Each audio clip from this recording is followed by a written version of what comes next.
Thank you, Rabbi, for those very kind words. Thanks all of you for being here, and happy Thanksgiving. And my family, along with many of your families, we sometimes go around the room and we think about what we're thankful for. And I'll tell you what I'm thankful for is that you folks have been here week after week, 32 times now, week after week, to remind people in that building that we don't stand for this. To serve as that reminder. It's important to each other. It's important that they continue to hear. And I've said this before. I heard from people who have been detained in there. While they don't have windows and may not be able to hear us as we speak now, they do get communication from others outside, and they know we're here, and it matters to them because it gives them hope, and hope is important. So thank you for that.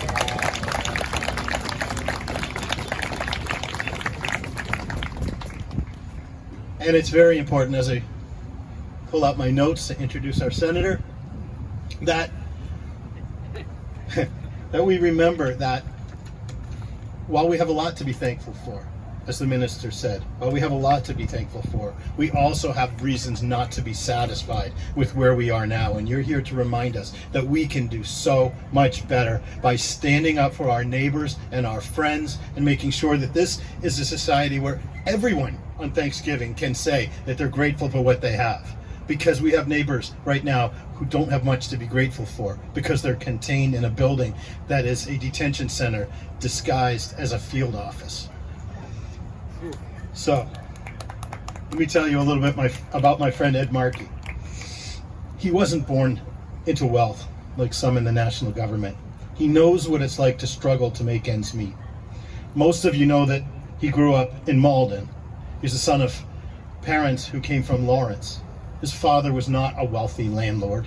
His father was a milkman with the Hood Dairy. He watched his father wake up in the middle of the night, go to work early, lifting milk trays, and come home late every night.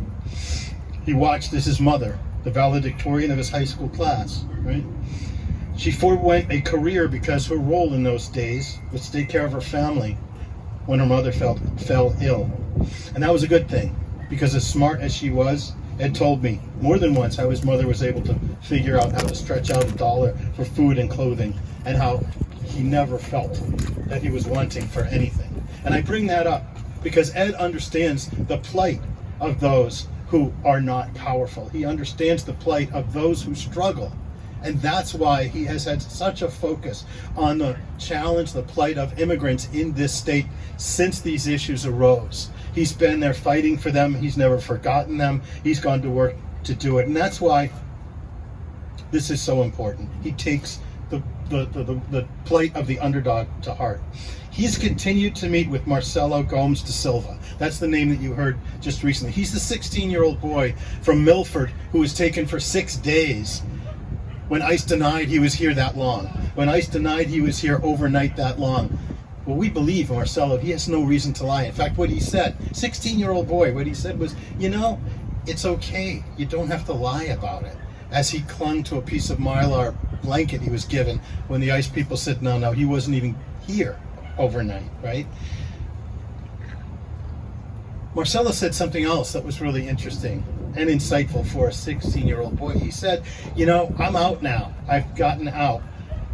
But if all that happened was I was able to get my own freedom and people forgot about the plight of the people who are in there pointing into that building, then I've failed. He said, then I've failed.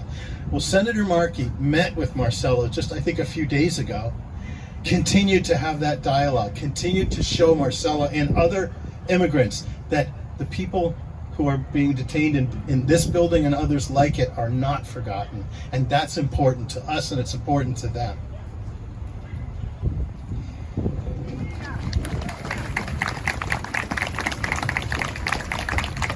And I want you to know that, as the rabbi pointed out, I have been in communication with the senator in his office for months about a visit here.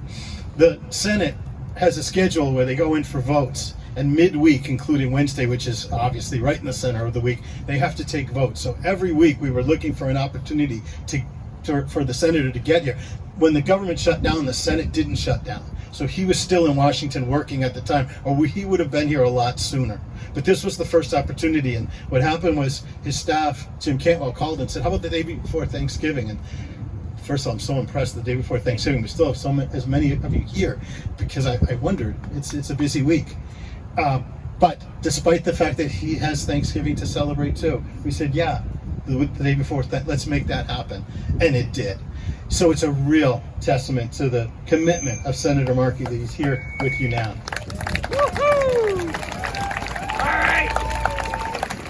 The senator has been to the southern border more than once. He'll talk to you about that. He'll talk to you about his work and his experience. And so I give you Senator Ed Markey. All right. Woo-hoo.